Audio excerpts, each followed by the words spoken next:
we acknowledge that we are on the traditional lands of the Kulin Nation. We pay our respects to elders, past, present and emerging, and acknowledge the Aboriginal and Torres Strait Islander people's spirit, imagination and rich history of storytelling and humour that is an inspiration for all Australians. Hello and welcome to another episode of The Bearer of Weird News. As always, I am your host, Matt Harvey, and thanks to Victorian local labour laws easing, 75% of me can return to work in the office. This week I have chosen not to put my left leg to work. As such, I dragged myself in here with the functioning economy of my two upper arms. I call them trickle down and economics because they will be making it rain splashes of sparkling wine, that's spelled W-H-I-N-E, as we will go over the latest news.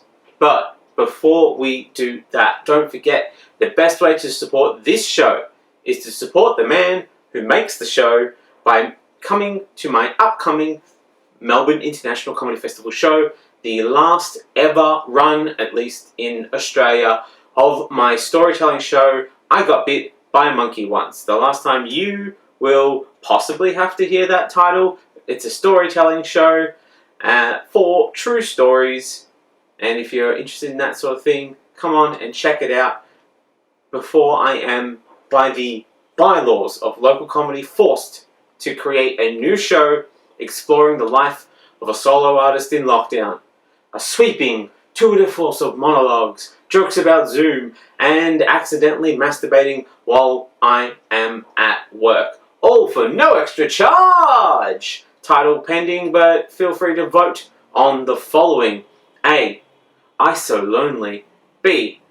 Honey, where are my pants? Oh, never mind, the government has cocked it up again, and it looks like we're going back to bed. C. The Brotherhood of the Travelling Sourdough Starter. Or D. Eating well, having reliable income, and other things I can't sustain post-lockdown. You can tweet me your answers on twitter.com or shut them into a bag and tie it to a pigeon and send it to Australia. The competition will remain open until I remember that I wrote this and check for the answers. But until then, let me be the bearer of weird news.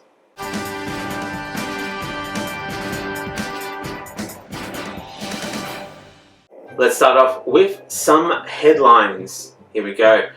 New Zealand Prime Minister Jacinda Ardern criticises Australia for stripping dual national terror suspects' citizenship.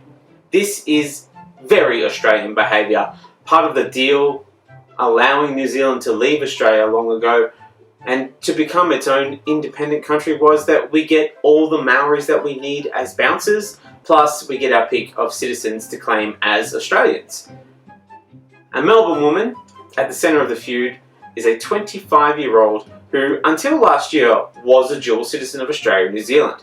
The woman, who had her Australian citizenship cancelled last year, is at the centre of a political spat between Australia and New Zealand after New Zealand Prime Minister Jacinda Ardern accused Scott Morrison of an abrogation of responsibility over her case. The problem is, she is a genuinely good leader who knows big words, and not a man pretending to be a fun dad at the barbecue who doesn't understand big words like responsibility.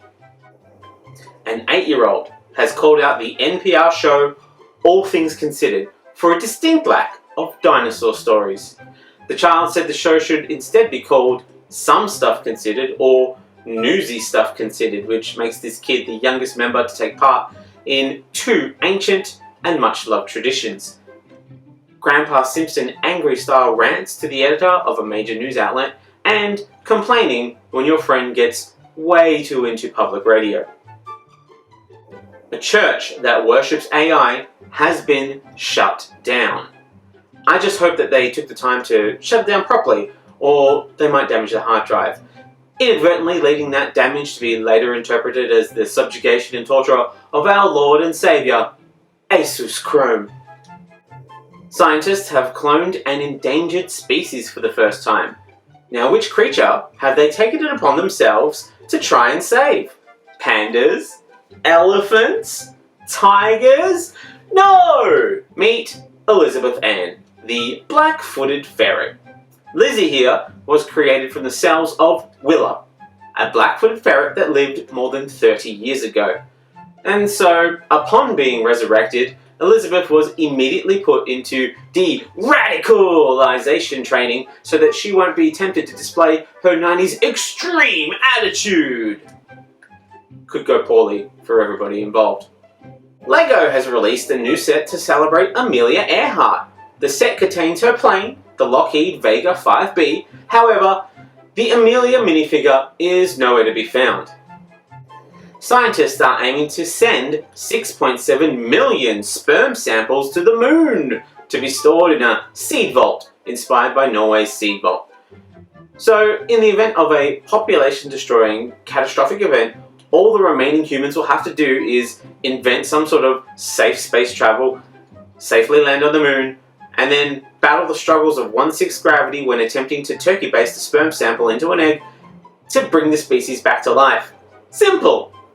Also, the seed vault will definitely be the last straw for any aliens considering visiting Earth. They'll be all, look, this species is loud, intrusive, and constantly infighting, but they might have been worth saving until they left, ostensibly, a giant metal condom full of jizz on the moon.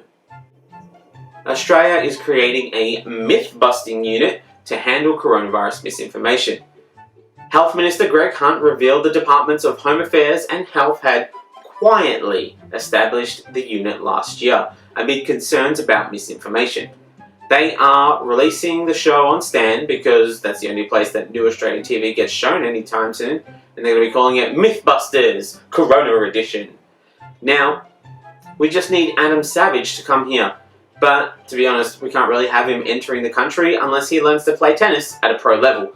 Look, maybe he can build a tennis-playing robot for an exhibition game. That should be good enough excuse to sneak him into the country. Al Jazeera has reported that indoor farming has gained popularity amid the pandemic and with new climate challenges. Look, let me just say, indoor farming has been popular for years. It really was only for one very specific crop though.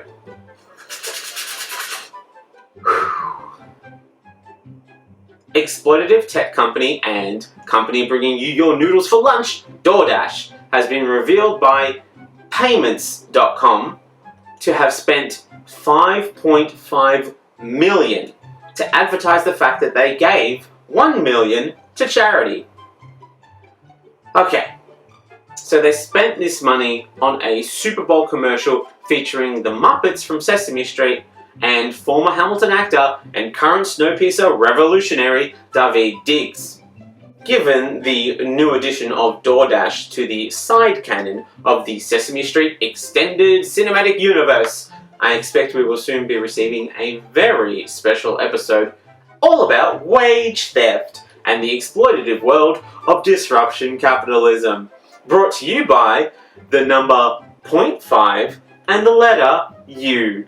It was supposed to be the number 2 and the letter W. But after paying for their own expenses, giving their cut to DoorDash, and then DoorDash taking all of their tips on top of that, they could only afford to bring in a single U. On to Google now. Google, the company reminding you to get supplies for your upcoming baby that even you didn't know you were having yet, has become the target of another antitrust complaint in the last year filed by US state and federal officials. District Judge Lucy Coe says she was disturbed that even incognito users were being tracked. Oh man, just wait until she finds out how teenagers are using the internet. She is going to be not mad, but certainly disappointed. At a hearing, Judge Coe said the company's private browsing promises are a ruse, and that the only acceptable ruses are games of three-card Monty on a collapsible table in the street and making the Statue of Liberty disappear. The suit is seeking $5,000 in damages for each of the millions of people whose privacy has been compromised since June 1st, 2016, looking at upwards of $5 billion in compensation. Now, the big catch, of course, is that you'd need to be willing to confess to using Google's porn mode at any given time. Oh, sorry, did I say porn mode? I meant incognito mode. You'd have to be willing to confess to using Google's incognito mode at any given time. And no doubt, the reason that you went to porn mode is because you had something to hide. Something dark. Something shameful. Probably something illegal. But let's be honest, probably something a little bit fun. But certainly something that you don't want attached to you in an official court document. These are complicated choices that you have to make when you're this poor.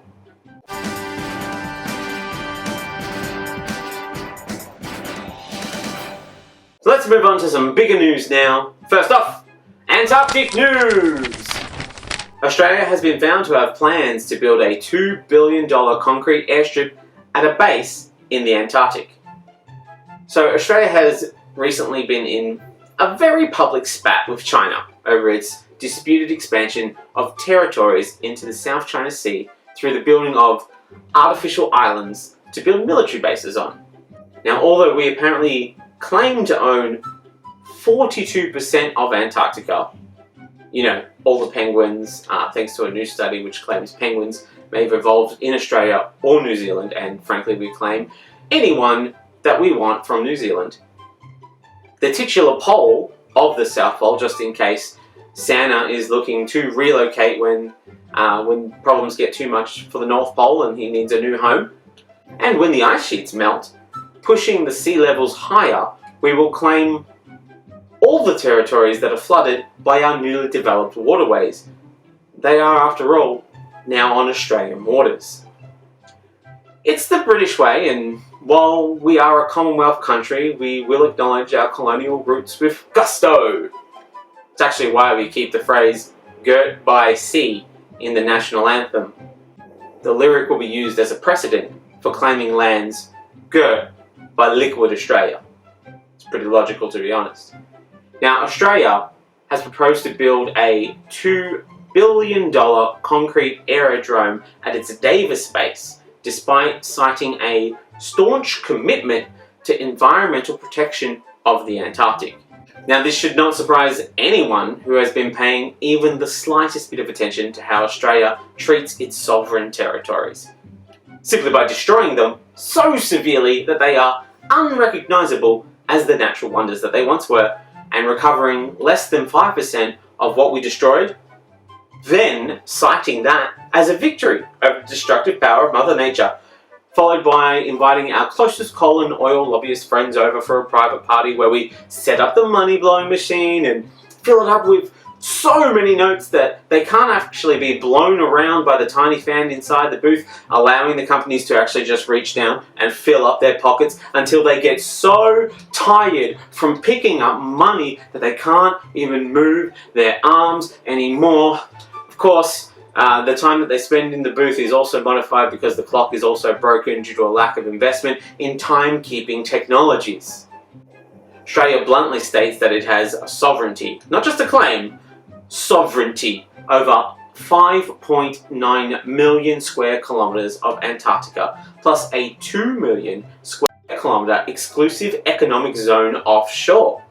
Now, the only benefit that I've been able to see that may come from this is that in our great desperation as a nation to send anyone attempting to live in Australia anywhere else, preferably an island prison nearby, is that we won't be using this $2 billion airstrip as the runway into a Happy Feet themed detention centre.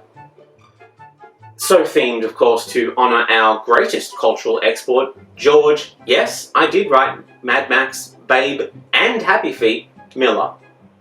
Because we claim that Antarctica is part of Australia, and we will never settle people on Australian soil. Australian ice sheets, or in Australian waters surrounding future Australia expansions. Never, never, never, never.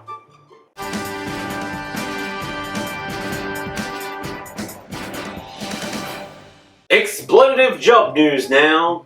Underemployment. The only pandemic you can't vaccinate against. So the growing coronavirus problem has highlighted a lot of structural problems within society, depending on your country of origin. The lack of universal healthcare has been devastating for the United States, and the United Kingdom has suffered from a lack of universal competent leadership. Australia's major problem seems to be a distinct lack of secure work. The problem mostly felt in the elderly care and hotel security industries, leading to massive outbreaks in Victoria and a major scare at a pizza shop in Adelaide. The WA government has moved to restrict hotel quarantine security staff to one job only after the state was plunged into a lockdown when a guard tested positive for COVID-19. Most of the staff did request the one job they were restricted to was not infection security, but if I'm taking my advice from internet comments, and I always do, the government can't support these zombie jobs forever, so it's time to put these guys back to work. But the king of the exploitative workplace pay is McDonald's! And tell you what, they are at it again because they're loving it! Arguing that Australia's industrial umpire should be compelled to consider non-monetary benefits such as Happy Meals, chicken nuggets and Big Macs when asking if a pay deal leaves workers better off. The proposal could help the company trim penalty rates by counting food that staff eats on breaks as a form of benefit that leaves them, quote, better off overall, end quote, compared with the award rate. And guys, this might be an unpopular opinion I'm about to drop, but if you are trading penalty rates for chicken nuggets, you need somebody else to do your negotiating. Even Homer Simpson knew that the dental plan wasn't worth trading for a keg of beer. Dental plan! Lisa needs braces. If we give up our dental plan, I'll have to pay for Lisa's braces! This is the ultimate manifestation of a business thinking that pizza is a worthy exchange for your labor. That deal is only okay when you're helping a family member or a friend move house. That is the only time. This proposal has prompted backlash from unions, which have long argued against non-monetary benefits. This monetary theory has also been explored by The Simpsons. Here we see Homer. I wanted a peanut. $20 can buy many peanuts. Explain how. Money can be exchanged for goods and services. That is now 2 times that famous stupid idiot Homer Simpson has shown the idea that you are having is a bad idea. If you cannot beat Homer Simpson in the amount of good ideas that you have, you need somebody else doing your negotiation. But McDonald's, being the capitalist pig dog that it is, submitted the change did not go far enough, calling on the government to ensure the Commission must consider the overall benefits, including non-monetary benefits, despite the Attorney General's department clarifying non-monetary benefits were already considered by the Fair Work Commission, and that non-monetary benefits such as flexible working arrangements were what was considered. So, things that can't be turned directly into cash benefits for the McDonald's Corporation. So, you'll have to forgive them for overlooking them. They tend to overlook things that aren't going to help them make money. Now, while I respect their commitment to diversity in the workplace, hiring those who other workplaces won't, such as clowns, birds, sentient burgers, whatever Grimace is supposed to be. He's an alien, yeah. Can we get somebody in the research team on that? I mean, he used to have 4 arms. Somebody look into this, please. Not to mention their commitment to giving ex-cons a second chance through their Buns for Cons program. But you don't take in the struggling and then underpay them and then deny them rest breaks, so much so that it might lead to a class action. I mean, that's a lot of non-breaks. I haven't seen so much non-commitment to something since listening to the coalition lay out their plans for climate action. Actually, you are making large portions of the Australian working class suffer, trying to take penalty rates from them. It's starting to sound like you're ramping up to run for office. Is that it? Is that what's happening? Have I broken a major story here? Is Mayor McCheese finally making his big transition from small-time politics to big government? How exciting is this? I mean, I'd love to see him tackle the opposition in a debate. Not that I should be encouraging ex-TV stars to run for office so soon. We sort of just got out of that nightmare. We just narrowly dodged a few dozen bullets as an entire planet.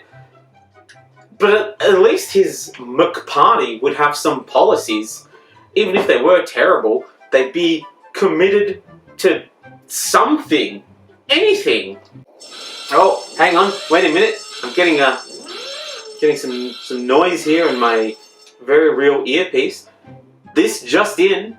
Seems opposition leader Anthony Albanese has remembered that he is running an opposition and campaigning ahead of an upcoming election and has finally promised something. Anything!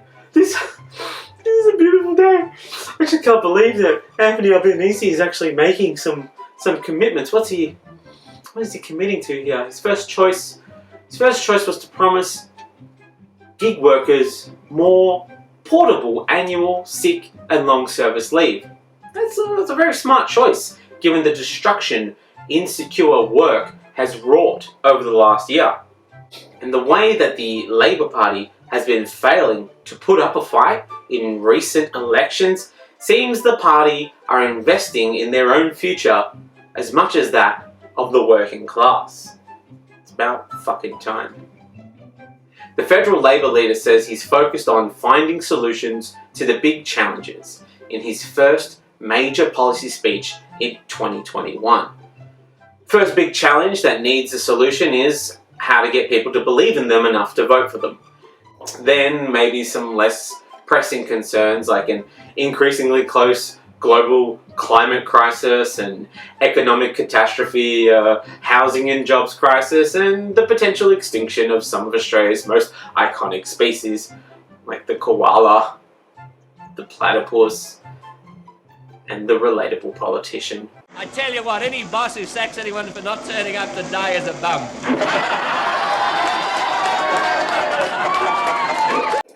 Albanese has been promising workers a better deal with a suite of reforms to improve job security and provide minimum pay and entitlements to those in insecure work. He says the opposition's message for working people is, Labour is on your side. That's a reference to the party's new election slogan, on your side. Not that anybody would know that because they don't know how to promote themselves. Albanese promised to add job security as an objective in the Fair Work Act, meaning it can be considered every time a pay deal is registered or changes of sort to the award safety net.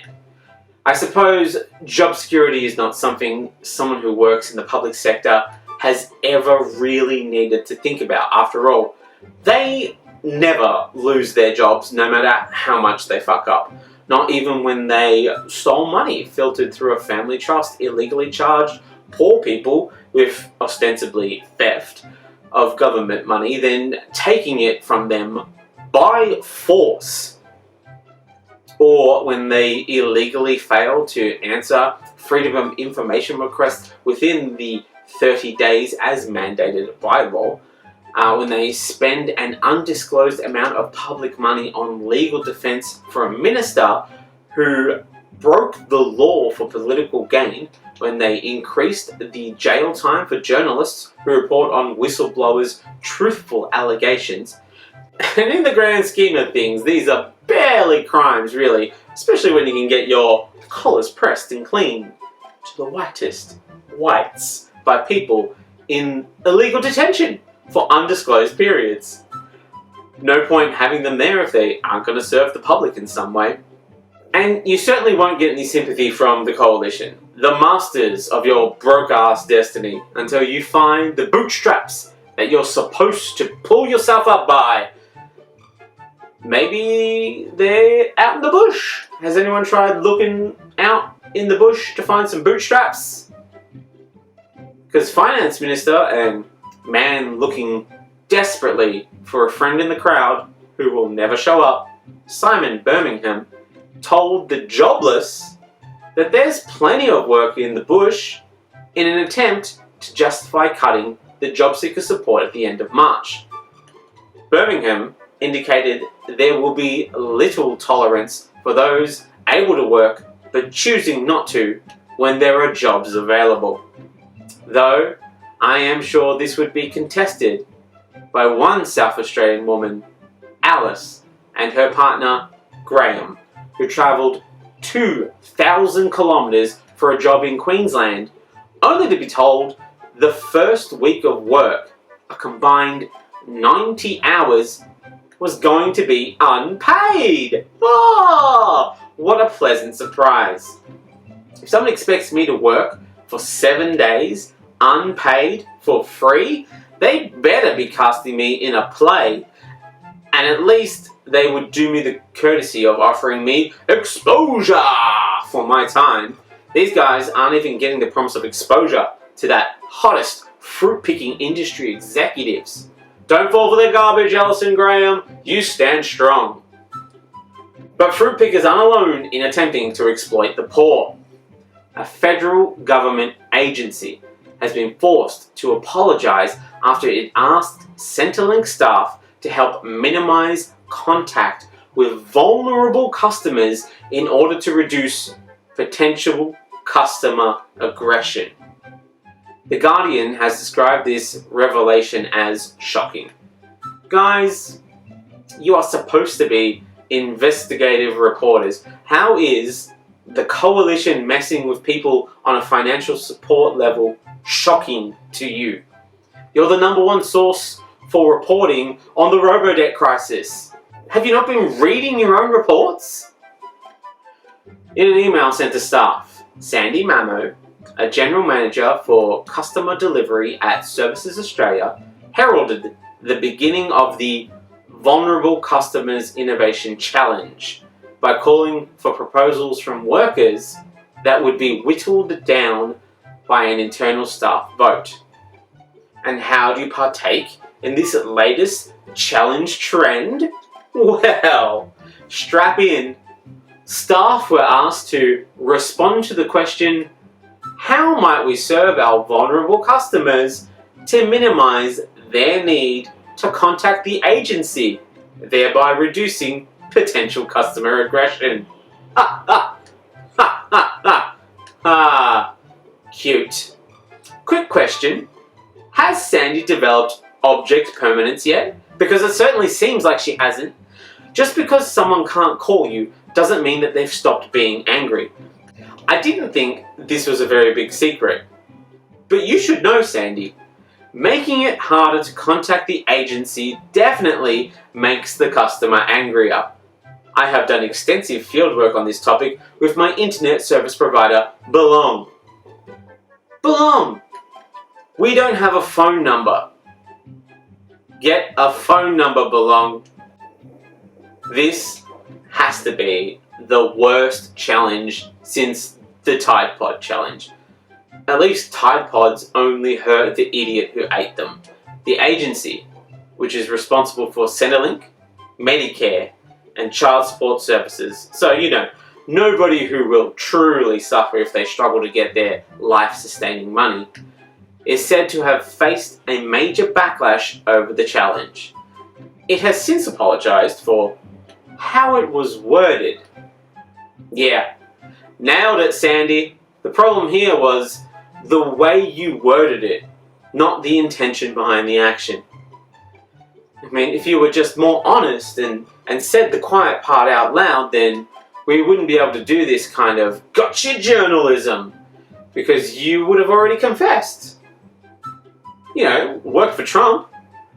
Let's workshop some names for this new challenge, shall we? The out of earshot, out of hope challenge. The best form of welfare is shutting the hell up challenge. The fuck me, no, fuck you challenge. Or the la la la la la la la not listening challenge. If you still want to seem a bit more upbeat and fun. Now, we can hardly say that the task of listening to the needs of the needy is something that the coalition has not been particularly good at. As seen here, when they were reinforcing the cashless debt card system, despite reviews failing to find proof the welfare scheme reduces social harm. And here, Prime Minister and man who has to pay his wife as an empathy consultant because he fails to understand human suffering, a concept even the Terminator managed to learn before it died. I know now why you cry, but it's something I can never do. Who argues a $25 per week increase to JobSeeker is appropriate, which puts us in the complicated position of having to empathize with him in order to understand why he would interpret this as appropriate. Now, if we are being kind, we might argue it is appropriate in that giving a hungry person a pea, and only a pea, every day is appropriate to help them with their hunger issue, as it is food, technically, even if it is still a woefully inadequate amount of food. You're still giving them food. People on welfare, those kings of lounging, living their most adequate lives, will receive an extra $25 per week to collect and pile in the center of their cave like Smaug, earning more money than they could possibly dream of under the changes to JobSeeker. And from April, will receive less money overall due to the end of the coronavirus supplement. But they certainly are in for an appropriate surprise. But heavy is the wallet that bears the reward. It's a complicated life. Recipients will be required to do more to qualify for payments, like attending face-to-face appointments, intensive training after 6 months on welfare, more paperwork for some recipients, and more job searches per month. The boost will, however, take the JobSeeker allowance to $307 per week. It's all part of the Prime Minister's plan to move back to a normal safety net arrangement as part of that normalising process. Very normally reassuring us that things will be normal as we normalise normal, everyday, normal things, like making a safety net to catch the poor, but ensuring the safety net is made out of paper mache. Sure, it might catch you, but they can't say that they didn't put it up. Now, reassuring the poor is that the payment was now at a 41% of the minimum wage, the same level as during the Howard government, a not at all reassuring statement given the Howard era was roughly 20 years ago, and if the reference is to it being a percentage comparison, the JobKeeper payment has been falling further behind relative poverty figures for the past 2 decades, including rapidly during a period under John Howard. And if you mean as a value, then it's even worse, because welfare in inflation-adjusted 2020 bills has fallen further and further behind the poverty line, according to the Grattan Institute. So which is it, Prime Minister? Which of these adequate methods of catching, falling, tumbling acrobats do you think makes you look like a good guy? Social Services Minister and woman surprised to find herself defending this bullshit again. Anne Ruston said the increase was about getting the balance right. We need a system that is fair and sustainable for the people who need it and the taxpayers who pay for it, Ruston said, telling reporters the federal government had sought to strike a balance between offering enough support for jobless Australians and providing a strong enough incentive to regain employment. But unfortunately, due to an overdeveloped right wing, just found herself flying in concentric circles, heavily favouring the side of providing strong incentive to regain employment. Ugh, where's the balance? Stacking the reasons up. Reasons like not starving to death, affording rent and food, living a life with a tiny shred of dignity, maybe even affording to go to the very job interviews that they are being led to with all the grace and quiet dignity of an anvil covered in squeaky horns and bicycle bells falling down a mountain. Ruston said this approach was so there was still a strong incentive to work and to transition from job seeker to employment. She would then go on to say, they are surprisingly resilient at resisting our standard methods of death by 1,000 tiny neglects. And here they have the audacity to accuse those welfare cheats of having no work ethic. That sounds like a lot of work to me. Although economists, as the natural contrarians and famous social radicals that they are famous for being, blah blah blah in an interview with the New Daily that job seekers already had a pretty strong incentive to find employment at the current job seeker rate of $715.70 a fortnight. Angela Jackson, lead economist at Equity Economics, claimed, even in the current rate, with the $150 supplement, analysis done by Jeff Borland at Melbourne Uni shows a job seeker recipient is still about $100 better off every day they work on the minimum wage. But how can we take her on her word on a matter so serious? Not only is she a woman, a gender famous for not bringing home the bacon, either literally or symbolically for reasons yet to be understood, but she works for a non-profit, a sector so stripped of power, influence, or a voice that it might as well be the avatar for a woman during most of history. If she really wanted to help people on JobSeeker, she would have considered going back in time, being a man, and working in the government. I mean, come on. Practice what you preach, Angela. Employment Minister Michaelia Cash, who is out there at least trying, as she is in government position, although she did neglect to be a man, so she loses at least a few points on failing to stick the man landing, the manding. Cash said the government would do everything to move people from welfare into work. A somewhat ominous statement from a government that seems to have misplaced its entire collection of vintage scruples. Perhaps they locked them up on one of their many island paradise prisons, putting their scruples in indefinite detention and not allowing them to have access to phones or journalists in the hopes that the public might forget that the scruples ever existed. Let alone that they're supposed to guide the conscience and decisions of an entire political party. It's quite outrageous, really. An excellent example of the kind and compassionate expectations that you can expect from the coalition.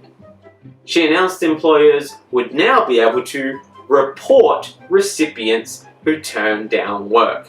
A totally reasonable and not at all ready to be abused system set up to benefit the worst of the worst employers who may have something of a vindictive streak in them because they're sick of being abused about the poor working conditions, substandard pay rates, or the sleazy, bordering on abusive use of authority and influence. Oh, what a hassle.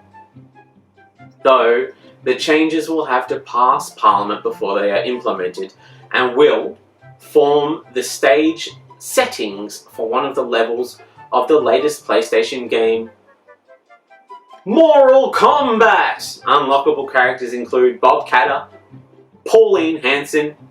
They don't even give you the strong stuff up front. I mean, those are the ones that everyone wants to play. And classic characters like Bob Hawke, Gough Whitlam, Robert Menzies, and Harold Holt, although it is very difficult to find him. Economists seem to be one of the few groups willing to defend welfare recipients, having publicly decried the dole bludger myth, saying the argument, like every house of cards I have attempted ever, doesn't stack up. The changes mark the first above-inflation increase in the nation's base unemployment rate since 1994. 1994! Nothing that happened in 1994 should be more relevant than something that's happening today. And this is a rate of $3.57 a day. Less than the cup of coffee that they tell me not to buy every day in order for me to be able to save up for a house that I'll never afford. And look, I don't know about the rest of the country, but in Melbourne, it is actually a crime not buying a cup of coffee every day under the John So, Here's Our Cup of Joe rule of 2001. Just letting you know. Given the cost of a daily ticket on a Mikey is actually $4.50, the timing of the job seeker pay rise on April 1st couldn't be better. April Fool's Day is back, baby! And looking to make fools of more people than that time that the BBC reported on the Swiss spaghetti tree in 1957. Remember that? What a good time. A survey released by the Australian Bureau of Statistics on Monday. No, I'm not going to put that in there. A survey released by the Australian Bureau of Statistics found that paying household bills was the most common use of the temporary coronavirus supplement, with 80% of recipients, followed by spending on groceries with 60%. Then we are looking at some of your more current affairs worthy fear-mongering spending expenses like surfing, sitting around a train station, and youth going wild! Who could stand for it? The structural purpose of unemployment is, of course, fear. Fear that you can be replaced by someone more desperate than you who will not complain about the conditions you are forced to work in. Which is why the Morrison government will not accept any amendments or attempts to increase the new pay rate. As you'd expect, it's been blasted by welfare groups that warn hundreds of thousands of Australians will be plunged back into poverty without a more substantial boost. But, I mean, let's be honest, they are just a biased bunch of lefty extremists with no idea about what it's like to run an actual business with jobs and real-world consequences. You know, like Deloitte. What did Deloitte have to say? Surely they'd have strong voice of reason in this argument. Deloitte said every dollar getting pumped back into the Australian economy is doing more good than ever before. And Deloitte has run consulting on US unemployment websites that run very poorly. So they have plenty of incentive to not give unemployed people the support that they need. But seems they were visited by the ghost of poverty past, present, and future in the night and have awoken in time to discover that Tiny Tim is not dead yet, and there is still time. Go, boy, go! Get the biggest turkey you can! People on Job Seeker for more than 6 months will have to work for the dole or engage in an intensive training program of short courses. So, they're finally offering some free education, something that we've been asking for a really long time. And this is the best version of free education that they could come up with? Learning to write resumes and learning to do job interviews? What a terrible joke. You would be better investing in people's futures by giving them free arts degrees than this Serena Russo style intensive training. I've done it before. It's terrible. I mean, it really is a cruel joke. This would be the kind of joke that if I told it, I would be called insensitive and I'd be cancelled by both sides of politics for making fun of welfare recipients. This is the kind of cruel and insensitive comment that would likely get me re-elected or boost my party support. That's how cruel it is. Something you would expect someone like Matt Canavan to say as he praised the government's new rules for job seekers, accusing unemployed people of playing Xbox on the couch instead of wanting to do work for a living. Psst, nobody tell him about esports. He will be confused and angry. He might even yell at a cloud for sitting around all day and not delivering rain like it's supposed to. Well, then there's Peter Credlin, seen here saying the quiet part out loud as she said, "Let's never forget, the dole is not supposed to be a living wage." Much like Sky News, despite its news-like appearance and name, is not meant to be a news source. This is where the welfare lobby gets it badly wrong, she claims. No one who is capable of work should expect to live off the taxpayer. And if anybody knows about unnecessary living off the public purse, it's Rupert Murdoch and his many media empires. Days after the federal government announced that it would increase the permanent rate of JobKeeper by $25 a week and renaming it More Money Than You Can Dream Seeker, progressive think tank, the Australian Institute, published a new analysis showing that higher unemployment benefits are correlated with lower rates of unemployment across the OECD.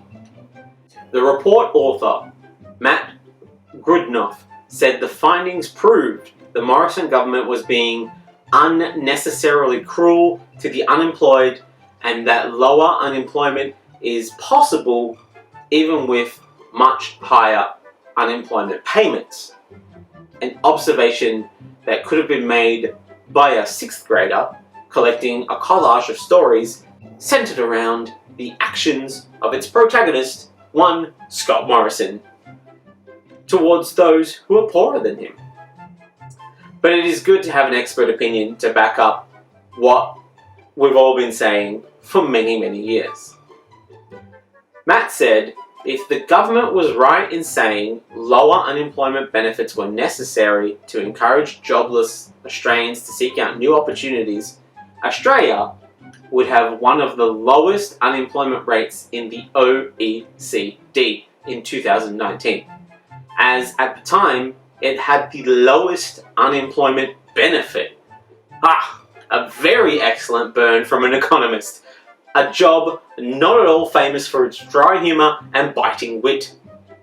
Though he failed to follow up the slam by shouting, "Oh!" or having the DJ air horn play that wow and match commentator scream, "Can you believe it? Can you believe it?" as he ripped off his shirt and ran around the room in a celebratory manner, encouraging audience members to give it up, to give it up, to give it up, and give in to their more animalistic urges. So, he loses points for not sticking the landing, but still, a good burn. Australia had only the 20th lowest unemployment rate out of 33 OECD countries. At the time, it had a jobless rate of 5.2%, which was below the OECD averages of 5.6%, noting Germany has unemployment benefits twice as high as Australia's. The net replacement rate of unemployment in Germany is 59% compared to Australia at 27%, and Germany's unemployment rate is lower than Australia's at 3.2% compared to 5.2% for Australia. And while he didn't say it directly, nobody ever draws a comparison with Germany without the undertone being, and that's where the Nazis are from! It's one of those unspoken laws of communication, like the answer to "how are you?" or any of its many variants is always "good thanks," not "could be better, I'm currently drowning in debt due to a job loss," and the ever-diminishing support payments from a cruel and uncaring government body who couldn't win an election on their own without forming a coalition dragging parties into a Voltron-like combination of cruelty and corruption. Just makes things a little too real for the grocery shop interaction. But although the correlation between the two is not actually evidence of causation, Grundorf says it shows the government is wrong to assume that higher unemployment payments cause higher unemployment. Which puts a bit of a sting in Scott Morrison's favourite mantra. Say it with me now, the best form of welfare is a job. But I've been thinking about it. Maybe he isn't wrong. He's just withholding the most important piece of the story. The best form of welfare is a job, but the best form of welfare is a job as a government employee. See, hear me out here. You can grift, steal, lie, cheat, and refuse to explain yourself and not even have to leave your job. Your boss will even come out and defend you under the worst possible circumstances, saying that you're innocent and that you won't even be asked to take some time off, which is good as far as consistent messaging goes, because they will not support an underdog and they simply will not pay somebody to stay at home and not do a job. Besides, it's only multiple sexual assault charges. It's not like they're accused of going surfing.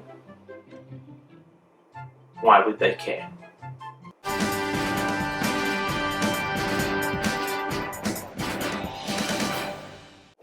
And finally, former Prime Ministers running their mouth to create a smokescreen news. Former Prime Minister and Australia's angry ex, who did the one good thing one time and has been coasting on the goodwill ever since, John Howard, has called for religious schools to have anti-discrimination exemption. Sorry, what? Did I read that correctly? Am I reading that right? Okay, alright. Look, I'll keep reading because it's my job, but really? Yeah. Okay.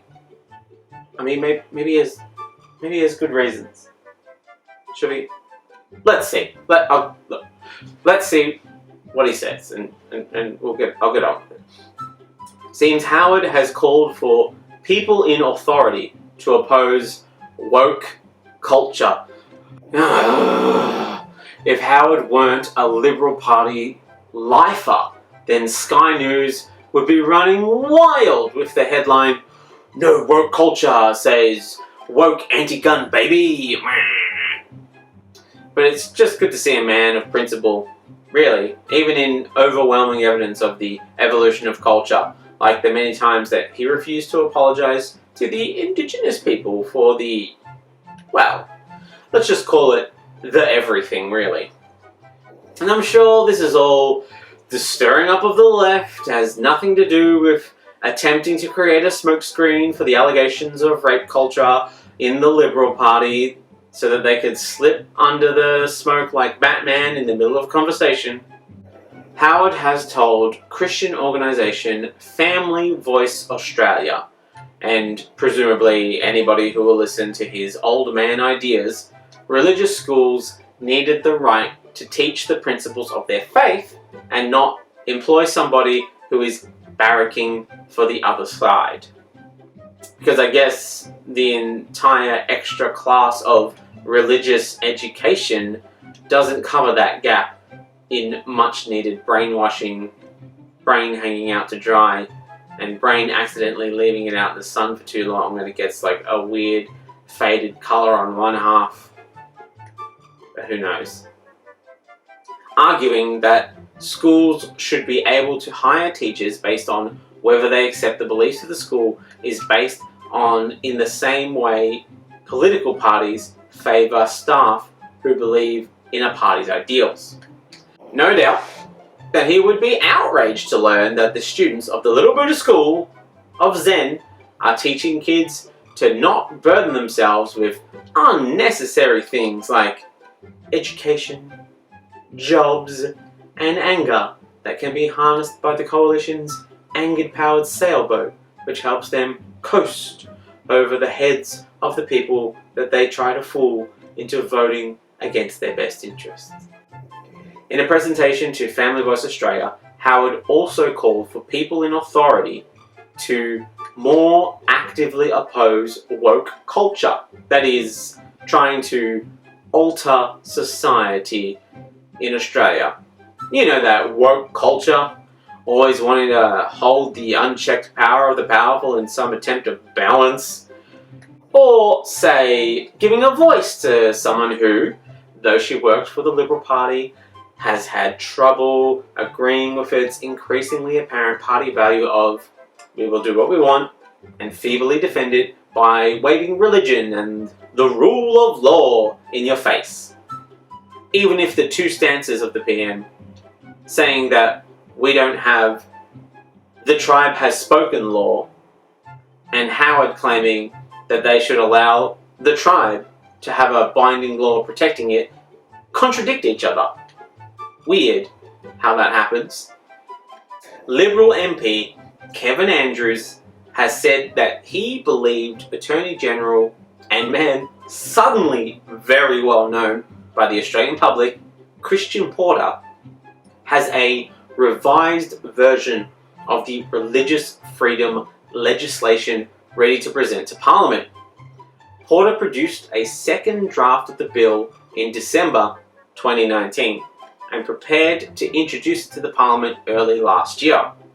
The COVID-19 pandemic overtook all government business, which, given Scott Morrison's love of controversial religious variation and out-of-control, long-form adaptation of Jesus Christ Superstar, the Hillsong Church, might explain why he has been so reluctant to dismiss Porter. Porter, back when people would ask him about things that weren't about his history of sexual violence, told The Guardian that the government's immediate priorities are protecting the health of all Australians. A statement that has not aged well in light of recent accusations. I suppose these health concerns don't go so far as to, say, covering the people who work for you.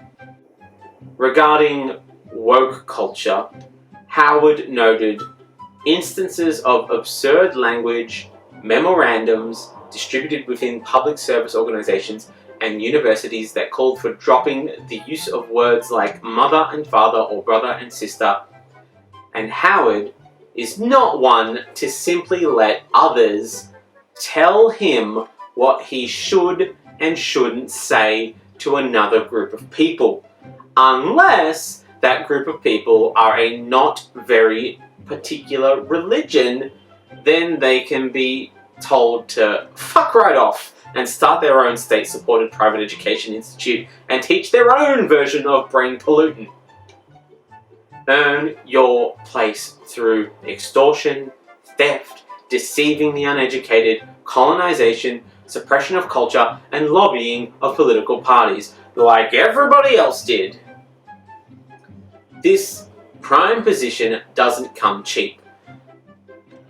But you best do it ethically, or the woke brigade will take you down and try to tell you who you can or cannot speak to, or what about.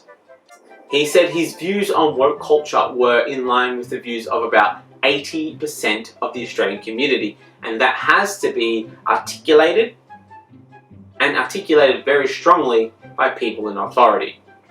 Now, I am not sure where he is getting his statistics from. Seems he's just pulling stats from nowhere, and that is a game that I can play. So let's talk stats. It's weird that he thinks that 80% of Australians are articulating strong feelings on woke culture, because 85% of Australians are in line with the view that John Howard can sit the fuck down before we cancel his favourite jogging suit manufacturer. 70% of Australians are also in line with the view that a young John Howard was actually responsible for the disappearance of Harold Holt, because his stance against people in the water offshore of Australia is so strong that he couldn't stand the idea that Holt had gone overboard, even when he was a child. 95% of Australians are in line with the view that some of the reason you spent so much money and time digging in the middle of the Australian desert was because of a secret underground bunker where you keep a backup supply of tracksuit and running shoes in the event that the world suffers an irrevocable weather change due to climate change. A much lower 63% of Australians are in line with the view that John Howard also took the guns because they're now in a separate secret bunker, and the character of the leader of Bullet Town in Mad Max is based on Howard. It might seem like I'm hung up on digging secret bunkers here, but you just were so obsessed with digging holes. It has to be for a reason. 37% of Australians are in line with the view that there is no Yowie. It's just John Howard going bush and wandering around, grunting and making a connection with nature as he shouts to the stars like a sad lost boy, regretful of his actions but in too deep to come clean. So he goes out there and sacrifices koalas to the god of all lost sad boys, Ayn Rand. And 100% of Australians are aware of your ill-timed attempt to rattle woke culture is actually a poor magician's trick, attempting to get us to look over here, while you try to sneak a sexual assault charge past the public for forgetting that the trap door that you need to drop down is actually in the center of the stage, and that you sold our booming mid-stage set piece industry off back in the 2000s.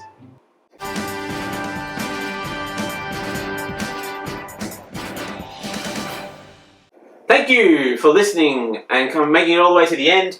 Thanks for sticking around for another episode. I know it's been a bit of a long time and getting it up has been quite slow. My computer broke and I've had issues with the editing and getting things up. Hopefully things will be smooth from here on out.